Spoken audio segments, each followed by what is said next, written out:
Friendship is a wild thing. I've been very blessed throughout my life to have some of the greatest friends, that anyone could ever imagine.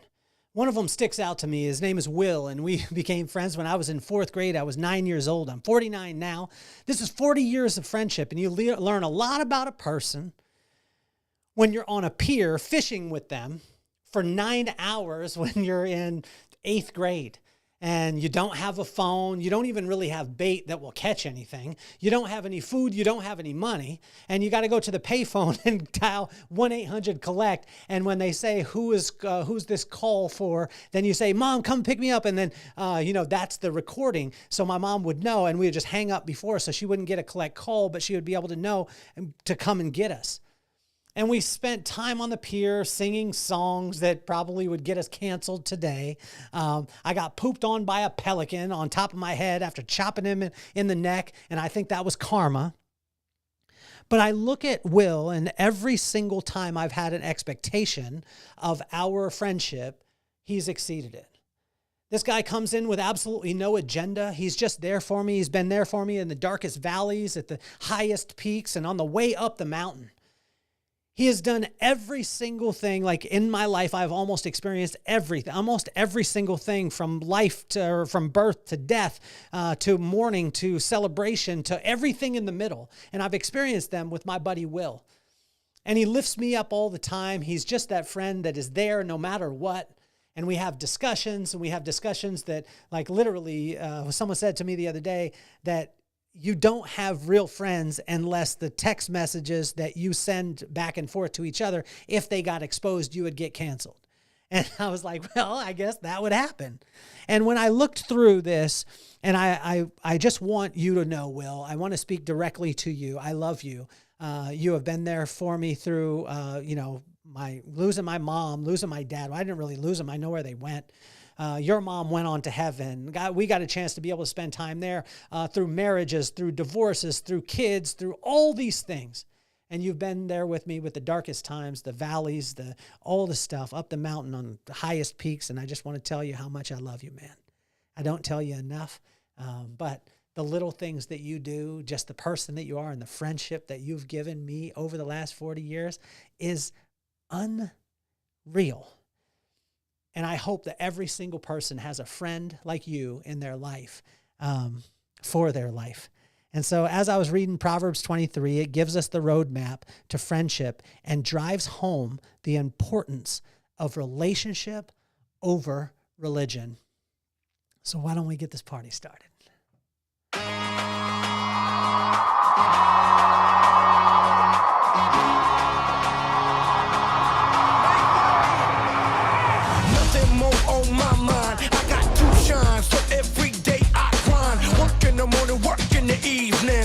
Achieving, cause we believing it's for certain. We put the work in.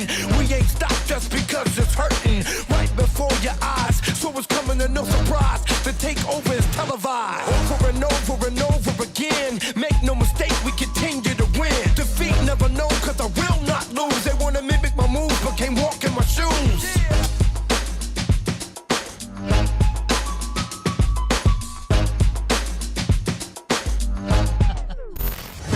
Friendship is the best currency, I tell you. Like, if you get the opportunity, call a friend today. Spend a little bit of time. Just the other day, I got a chance to go out and spend some time with one of my buddies. His name is Roy Tuscany. The High Fives Foundation sponsors the podcast. They're a partner with us. They provide, incredible experiences for spinal cord injury victims and people who, otherwise they get limitations put on them, people who have been paralyzed or lost a limb or things like that. And they're giving the opportunities. I was just out at the sports, the motocross, and they had done adaptive motocross. And so all the guys, they shut down the course, and all the adaptive motocross guys got to go out and ride motorcycles and do the thing because they had adapted the motorcycles to it. And that's what the High Fives Foundation does. Not only with that, but all extreme sports. So Roy Tuscany, it's amazing. But I got a chance to go out and spend a little bit of time with him. He's my buddy, he's my friend, and got to see him and celebrate what he's doing in his life. I tell you, friendship is the greatest currency you could ever invest in. If you're If you're tuning in for the first time, this is an episode of Inchstones. We take 3,000-year-old wisdom and see how it can be applicable today. And how it's applicable for me today is this blueprint of friendship. Like, it's amazing that 3,000 years ago in Proverbs 23, it literally wrote out how to be a good friend. How to be a good friend to all the people around you. And if you have good friends in your life, it makes life so much easier because then you just get to be yourself. But if you are a good friend to somebody, you could bless them with your gifts. I'm telling you, like, friendship is the greatest currency that you could ever invest in. Membership will get you access, but relationships, or membership will grant you privileges, but relationships will get you access. And so I've seen this throughout my life, and the relationships that are built, the little things, my pops always said it. He said, you never know where someone's from. You never know where they're going. You never know where you'll meet up with them again. So make a friend out of everyone. And so Proverbs 23 drives this home. Will, I want to tell you again how much I love you, how much I want to honor you, and you're hilarious. If you get a chance, I'm excited when we do the Vibe Room. Hopefully I'll get Will to one of those events, the Vibe Experience, which is coming up. We're actually looking at too, and this is, precursor to it, but we're looking at a Vibe Experience here in Carlsbad, 2-day experience. It is going to be unreal. We haven't got the date yet, but it is coming. So Mark, keep it open. It's only going to be open to, I think, just over 100 people. So about 100, 105 that will do. So that is, unless you do double occupancy in the room, then we'll double that number. But I tell you, there's a place, and it is beautiful. It's the most beautiful place here in Carlsbad, and we're going to do the Vibe Experience there. So I'm calling the shot. I want to tell you guys about that. But let's jump into Proverbs 23. In verse 1 through 5, 17 through 18, true friendship has an unlimited ROI, return on investment. It's unlimited. Like, it's what I find is everything else is a risk. When we talk about ROI, when you open a business, it's risk. When you, invest in anything, there's always the risk. But with friendship, there's no risk. There's absolutely no risk. It has the highest ROI. There's no risk to it. And some people are like, well, what if I invest in a friendship and then someone does me wrong? Well, guys, honestly, like, when you keep your side of the fence clean, this is what I learned from Greg Reed. If you keep your side of the fence clean, you'll always learn a lesson. You'll always walk away with something, which can be incredible. So invest in friendship. Invest in friendship. In verse 6 through 8, one morsel of friendship is more valuable than a meal of transactions. Let me say it again. One morsel of friendship is more valuable than a full meal of transactions. Now, it doesn't mean that you can't do transactions with friends. Be conscious of this, though. Be very, very conscious of it, because that can end a friendship very, very quickly. Some people tell me, if you transact with someone, it'll cause you to be more friendly with them, things like that. I would say be very, very cautious. And I learned this from quite a few of my mentors, but especially recently, my friend Baron Baptiste. Incredible human being. But he said he's very conscious of the stages that he steps on and the other people that are speaking on him before or after him that are in the same realm, because when he signs his name to something, it has to have integrity. So I would just be very conscious of this. One morsel of friendship is more valuable than a full meal of transactions. So transactions, they're not bad. But I would make sure there's no bad thing ever to slowing it down a little bit and having discernment with those choices. In verse 9, 19 through 21, or verse 9 and 19 through 21, silly people say and do silly things. This is a pretty simple one, right? If you see silly things happening, most of the time it's silly people that are saying and doing them. So just be conscious. If you hear or see silly things happening, look, and there's going to be silly people. If you see silly people, most likely you'll hear silly things and you'll see silly things happening. So just be conscious of it. How can we be conscious and filter that and know that it's silly? Well, we just fill our heart up with wisdom. And then we run every single thing through our heart if it's filled up with wisdom. Now, some people are like, follow your heart. Yeah. Well, I wouldn't even say that. I wouldn't follow your heart. I would follow what God tells you to do. Now, if you fill your heart up with wisdom, with his word and with his wisdom, and you do that, then yes, follow your heart. But as long as you filled it up every single day, if not, take it to him. Filter it through the word. Filter it through true wisdom. In verse 10 and 11, respect, reverence, and protect friendships. Respect, reverence, and protect friendships at all costs. In verse 10 and 11 and 22 through 25, it goes to these things. Respect, reverence, and protect friendships. Make sure that you do. James Dixon is a great example of this.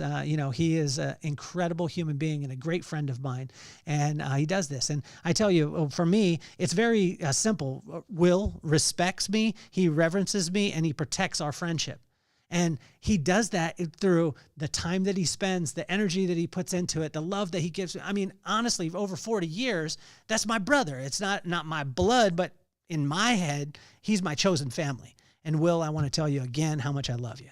In verse 12, 15, and 16, seek, listen, and apply wisdom. This will help us to be able to be a great friend.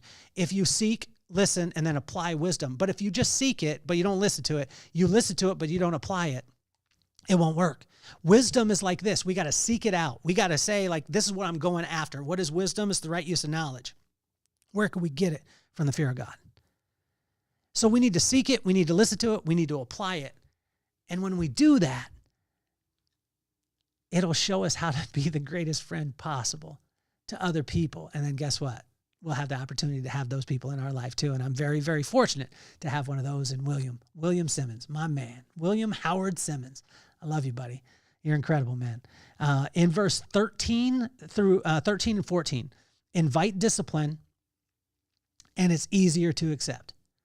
As a friend, invite discipline. Now, this was hard this morning because I was on my dog walk, and as I was walking through, I saw my neighbor, and his name is Gabe, and Gabe is a flag football coach. And last season, I was an absolute jerk, during the game, and he was the other coach. And it's been weighing on my heart. And so when I was walking, what God was saying to me, he was like, you need to stop and you need to say something now. And that was like, I didn't want to do it. I just wanted it to kind of fizzle away, whatever it is. And it's been a couple of months since. And, but when God said that, I was like, oh man, this sucks. And then, so I said, okay, cool. And I went over and I said, hey man, I want to just tell you I was a jerk and I apologize. And he's like, stop right there, man. And he's like, actually, I'll let you say what you want to say. And then afterwards he said, all is forgiven. I never even thought twice about it. I just, thank you so much for saying something. But it was one of those things where, honestly, that was God disciplining me. It's so much easier when I invite discipline. God, how can I get better? I didn't ask that this morning. I was walking and God convicted me while I saw Gabe walking. And he said, go and just apologize to that guy. And I was like, invite discipline. It's much easier to accept. As a friend, in verse 26 and 28, when we draw close to God, he will make us a great friend. When we draw close to God, see, he wants to spend time with us. When he spends time with us, what he's going to do is he's going to fill us up. And I listened to Randy Remington, phenomenal speaker. And what he was saying is you can always tell that it's God if there's love and kindness in it. And see, when he said this in verse 26 through 28, when we draw close to God, which means that he's going to fill you up with love, fill you up with kindness, he will make you a great friend. He will make you a great friend and then make a great friend come into your life because of that love and kindness. They'll show love and kindness. You'll show love and kindness. And I'm telling you, it won't always be easy. When I talk about Will, it's just been smooth sailing all the time. Absolutely not. But I tell you, 40 years of friendship, like since I was in 4th grade, I know, like I could trust him with anything. And I tell you, I'm probably one of the most fortunate people in the world to be able to have him in my life. Now, although when he was in college, I go visit him, and there was a time where I spent the night there. I was kind of cold. I was laying on the floor, and he was sleeping on top of his covers, which I thought was strange. So he had 2 or 3 covers, like blankets. He was sleeping on top of them. Then he had a cover and he had a blanket on top of him. I was sleeping on the floor. Didn't have anything at all. Didn't even have a pillow. And I was like, man, I'm kind of cold. And Will was like, oh, no big deal. I got you. And he got up and I thought he was going to get maybe under his blankets, give me the one that was on top of him. But he didn't. He moved his blanket off to the side, went into the bathroom, got a hand towel. Now, I'm not talking about a large towel. He got a hand towel, just a hand towel. And he got the hand towel, he walked over and he set it on me. He's like, here you go. And then he went and got back under his cover or his blanket that was on top of 3 other blankets, went back to sleep while I tried to cover maybe my forearm with this, with this hand towel. Now, when I say friendship, I give him a hard time about this, but I tell you, there's been so many times where he's been there for me and times when, when I didn't know what to do. But I still am trying to get him back for that hand towel that he gave me. Will, I love you. As we finish up with verse 29 through 35, keep a sober mind. It will combat against strife, complaints, needless pain, that can bluff or blur the vision of true friendship. Let me read it again. Keep a sober mind. It will combat against strife, complaints, and needless pain that can blur your vision of true friendship. And what God's calling us to do is just keep a sober mind. How can we keep a sober mind? Don't let anything, and this is not just talking about, like, sometimes people just take it so literal, like a sober mind. Oh, well, I can't drink. And no, that's not what I'm saying. Don't worry about that stuff. What I am saying is keep a sober mind, right? And how can we keep a sober mind? By filling it up with wisdom.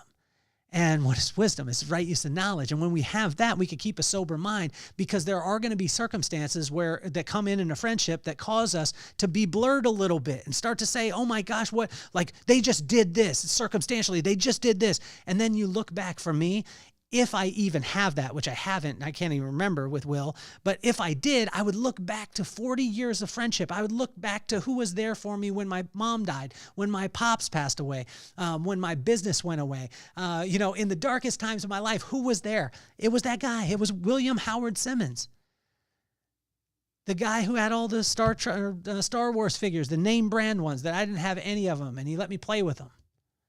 He didn't judge me because he had all the Transformers, like the name brand ones. And I didn't even have GoBots. I had Zybots. He didn't judge me. He let me play with his and let me hang out in that place. And he came and stayed the night at my house. And we took socks and, sewed them up and made a baseball and then played sock baseball out in my yard. And we did these things throughout. So no matter what happens, I can look back to it. The circumstances don't blur my vision, because my mind is sober on our friendship. And so I want to invite you guys. See, I'm so fortunate to have Will in my life. Over 40 years of friendship has taken me through loss, gain, and everything in between. Proverbs 23 encourages us to value friendship and warns us of the challenges that can divide it. It shines light on the fact that our friendship with God will enhance, solidify, and in a lot of cases, restore the other friendships in our life. I love you, Willie, and I'm so glad on those 9-hour pier fishing trips that we didn't catch any fish, and we just got to sit and become better friends. This has been Proverbs 23, another episode of Inchstones. I love all of you guys. Thank you so much for tuning in. If you don't know my buddy, Will, he's not on socials. You can check him out on LinkedIn, William Howard Simmons. You're going to have to find him because he's not a social media guy. I do have him on the podcast from time to time, and he is an absolute incredible human being. And if you ever get the chance to be able to spend time with him, you will love it. Ask him about his Randy Macho Man Savage impression. It is one of the most hilarious things on the planet. I love you, Willie. I love you so much. Like, comment, subscribe, do all the things that you know you need to do, and share this with a friend that needs to hear it. It's the greatest compliment that you could give me. Have a wonderful day. Make sure you check out our interview show. That I interview some of the most iconic people in the world, and they give advice to my kids by name, and the show where I go live and I call my friends randomly, and they don't know they're on the podcast till they're on the podcast, which is called You Have to Meet My Friends. My name is Kelly Cardenas, and I'm officially off the hot seat. Peace, love, and soul.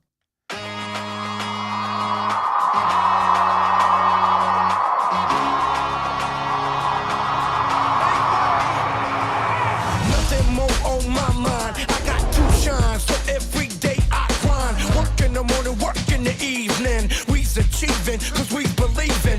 It's for certain, we put the work in. We ain't stopped just because it's hurting. Right before your eyes, so it's coming to no surprise. The takeover is televised. Over and over again. Make no mistake.